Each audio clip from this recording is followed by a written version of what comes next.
Yang menghalalkan kepiting itu mengharamkan yuyu. Tahu yuyu yang kecil di sawah ya? Tak tanya, kenapa yuyu halal? Karena amfibi Gus, bisa hidup di dua alam.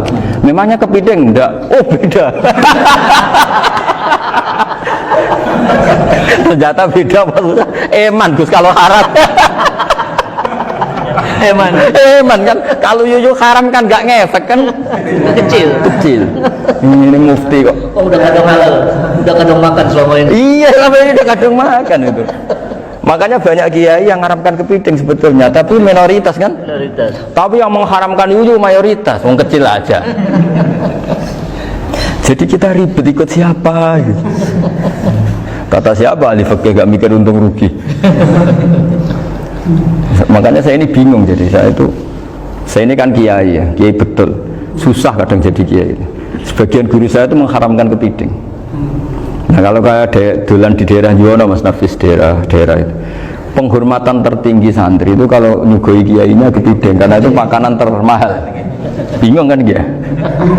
Mau tidak makan itu kayaknya dipersiapkan betul baru kan?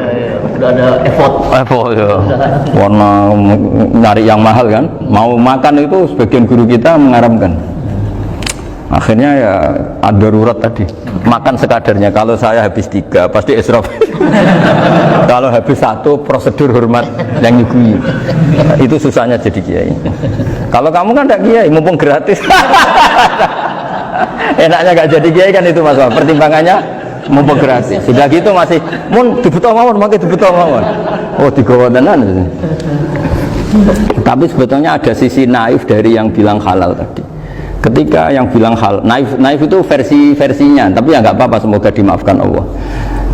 Naifnya tadi, tapi saya tidak tapi itu masalah khilafiyah ya. Semoga yang mengatakan halal juga benar, karena punya perhitungan iman tadi. Tapi yang bilang halal itu tak tanya, ini itu halal apa haram? Lucunya jawab haram semua. Yuyu bahasa Indonesia nggak ada kayaknya. Nggak tahu juga saya apa. Yang penting paham tapi yuyu yang kecil itu. Itu kalau diharamkan nggak ada yang protes ya? Nggak ada. Tapi kalau kepiting? Ini pakai model apa? Coba Pak Wafa. Kalau alasannya amfibi, yuyu sama kepiting sama enggak? Kalau alasannya amfibi, hidup di 2 alam. Sama-sama. Kenapa kepiting jadi halal? Besar. Lebih bernilai.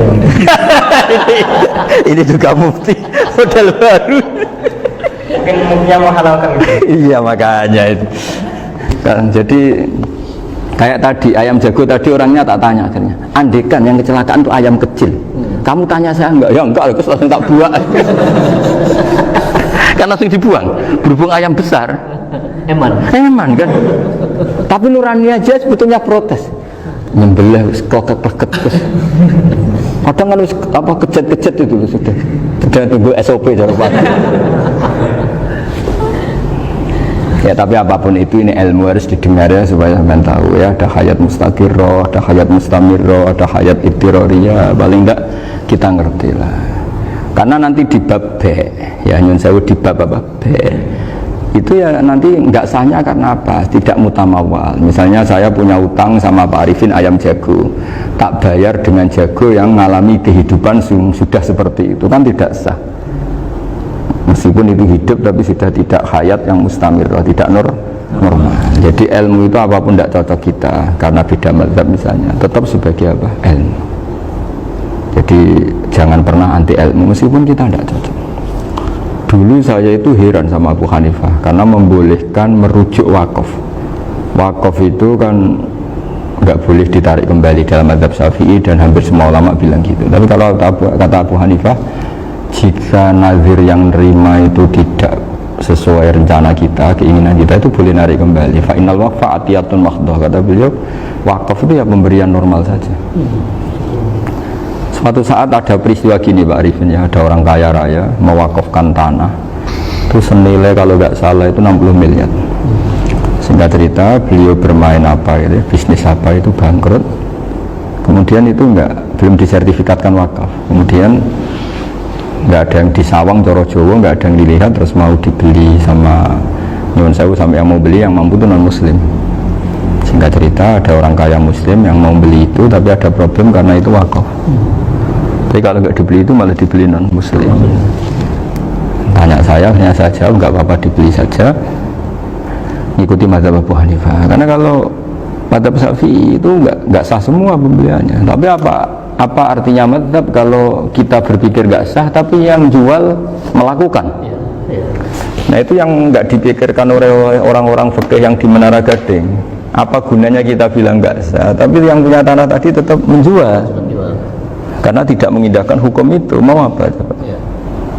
Makanya saya bilang bagi nentang Gus itu nggak ada kaulnya dalam mazhab Syafi'i. Saya bilang kamu mengharamkan itu tidak ada gunanya karena itu tetap dilakukan. Jadi kita pertimbangannya ndak itu, daripada dikuasai situ mendingan kita. Betul.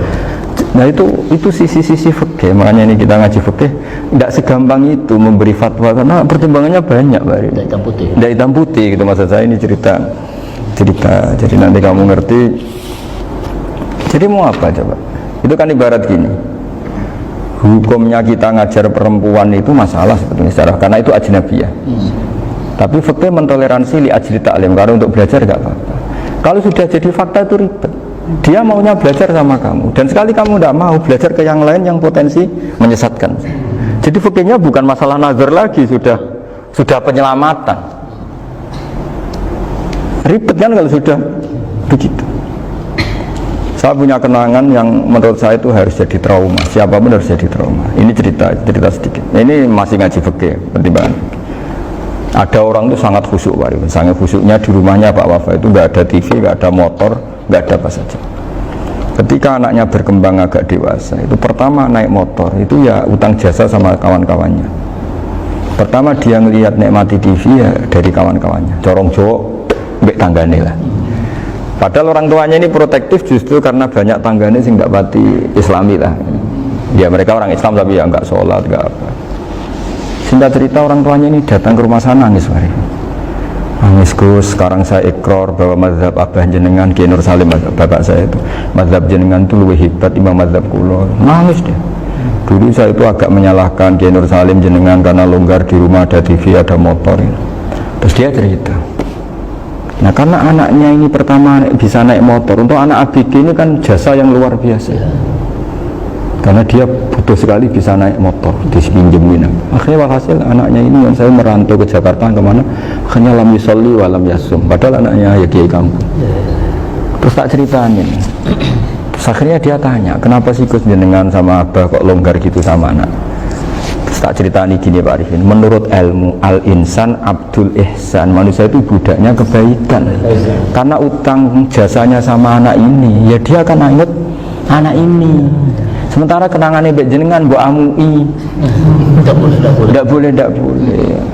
Dia baru ngakui ya Gus saya itu nyun sewu hanya khusyuk tapi kurang ilmu. Tadi dia hanya berdasar khusyuk. Bocah kok main delok TV, kan pikirannya hanya gitu.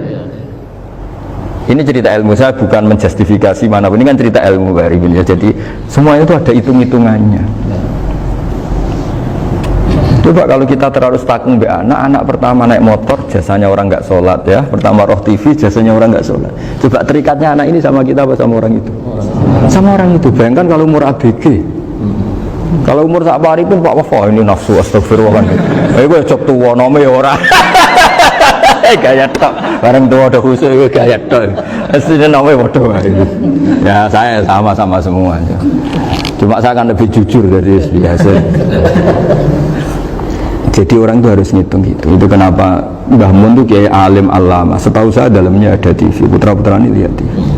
Meskipun kita tidak mungkiri negatifnya TV, kita nggak mungkiri Pak Arifin ya. Tapi tadi ketika anak-anak ABG itu pertama lihat TV jasanya tonggoni. Kalau kebetulan tangganya wong soleh nggak masalah ya. Kalau enggak, itu nangis ke rumah saya itu ya. Nyesel dia. Tidak bisa bilang gini, ini jenengan tiang soleh, mesti anak jenengan suatu saat kembali. Coba pola jenengan harus rubah. Ini hebatnya Nabi. Ketika Sayyidah Aisyah masih kecil, minta diperlihatkan li'bul habasyah. Itu ya diturutin kan masyhur itu. Kayak apa Nabi? Karena kalau nggak diturutin, pasti Sayyidah Aisyah akan ngidolakan mainan yang lain yang di luaran sana malah. Itu karena Nabi punya kearifan tadi. Jadi ini kan ilmu, lagi-lagi ilmu. Jadi yang semua itu harus dibaca dengan ilmu. Makanya kata Nabi, ad-dunya mal'unatun mal'unun fiha illa dzikrawah wa ma'alahu aw aliman aw muta'alliman. Karena dunia ini hanya bisa dibaca dengan ilmu. Yang diridai Allah maksudnya hanya bisa saya itu banyak kenal menteri, kenal pejabat, tapi saya tidak pernah melihat itu sebagai pejabat. Melihatnya itu orang yang ingin belajar agama. Karena sekali salah melihat, yang hidup itu tamaknya Pak Arif. Yang hidup kan tamaknya. Saya kenal orang kaya kok melihat kayanya, yang hidup itu tamaknya, ingin dapat ini, dapat. Tapi kalau melihat itu sebagai hamba Allah yang ingin belajar, insya Allah kita selamat dari tamak. Meskipun kita ya manusia tidak sempurna. Setidaknya ketika dia lomo atau tidak lomo, nyalami template apa tidak ngefek, karena kita melihat ini mau belajar. Tapi kalau kamu didorong tamak, katanya orang kaya ternyata nggak tahu haknya kiai, ribet kan? Ribet. Ya kalau kamu punya santri cantik ya lihat itu sebagai santri kamu. Jangan melihat ini mau nggak sama saya, kalau enggak ya wah ya ribet kalau gitu. Ini anak-anak muda harus dilatih ikhlas, bahaya ini santri-santri sampean kalau nggak dilatih ikhlas ini bahaya. Karena ini belum punya penggemar pejabat, paling ya anak-anak yang ya tadi ABG. Jadi lah Sarah kembali lagi Sarah itu membicarakan itu detail. Jadi ya makanya kenapa orang mati yang lahir langsung meninggal itu nggak wajib disolati. Alasannya juga ya lucu, karena dikatakan sholat mayit di mana-mana mayit itu sabakohu hayatun. Di mana-mana namanya mati itu terdahului oleh hidup. Nah ini nggak pernah hidup langsung mati. Jadi begitu ya kadang lucu. Ya gitu aja alasannya. Kamu nyolati apa? Mayit. Kenapa kok mayit? Ya mayit itu namanya mayit. Orang mati. Orang mati. Orang mati artinya pernah hidup. Hidup. Nah itu Sarah. Jadi ketika matan hanya cerita wasiktu alladzi lam yastahila, nggak pernah nangis, kayak lam yusalla alaih. Sarah bilang mergo ora tahu urip. Kalau nggak pernah hidup berarti nggak bisa dikatakan mati. Kayak sampean miskin itu kan nggak bisa dikatakan bangkrut. Ya, ya miskin aja gitu loh. Kan gitu ya. Karena nggak pernah kaya. Kayak Mas Nafis nggak bisa dikatakan, oh, itu Qurannya lupa gimana? Nggak pernah hafal. Jadi yang dikatakan lupa itu pernah hafal. Nggak lupa nggak apa, Gus Qurannya lupa, gaya nggak pernah hafal kok bilang apa? Lupa gitu. Nggak boleh Pak Wafa bilang saya ini bangkrut apa? Nggak pernah kaya kok bangkrut kan? Jadi semua itu ada aturannya itu. Nah itu Sarah, lagi-lagi Sarah. Jadi bahkan banyak yang syarhun ala syarhin. Jadi kayak kitab takrib itu disarai Fathul Qorib. Jadi Fathul Qorib itu sudah Sarah.